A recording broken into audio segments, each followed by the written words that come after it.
ஒரு எம்பி அந்த கடமையை செய்தீர்களா? நாடு பார்த்து கொண்டிருக்கிறது. உங்கள் நாடகம் முடிவுக்கு வரப்போகிறது. துரியோதனன் வீழ்ச்சி அவன் தொடையில் இருந்தது.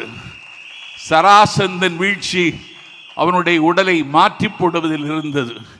இதயத்தை கீழே இறக்கி வைத்த ஹிட்லரின் வீழ்ச்சி ரஷ்யாவின் கடும் குளிரில் இருந்தது.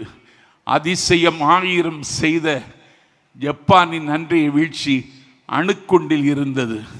ஒரு வல்லாதிக்கத்தின் வீழ்ச்சி அண்ணாவின் சென்னாவில் இருந்தது.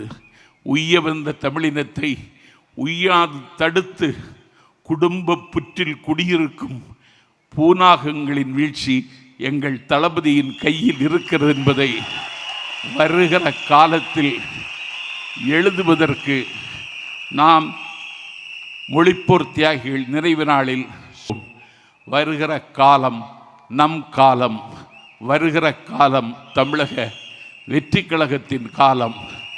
எத்தனை தடைகள் போட்டாலும் தடைகளை தகர்த்து தடந்தோள் தட்டி முன்னேறுவோம். நதி நடக்க மறுத்தாலும் வெள்ளம் நிற்காது.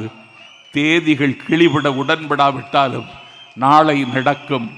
நாளை நீங்கள் முதல்வர் ஆவதை எந்த சக்தியும் தடுக்க முடியாதென்று சொல்லி மொழிப்போர் தியாகிகள் அடக்கமாகியதான் எல்லோரும் பேசுகிறார்கள்.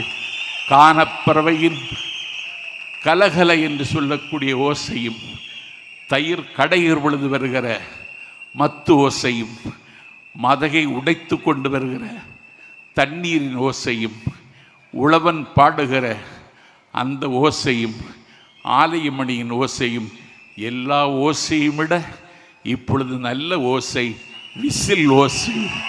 இந்த ஓசையை எல்லா திசைக்கும் ஆசை ஆசையாய் கொண்டு சேர்ப்போம் என்று சொல்லி வாய்ப்பை தந்த தலைவருக்கு நன்றி சொல்லி விருப்பமில்லாமல் விடைபெறுகிறேன். நன்றி, வணக்கம்.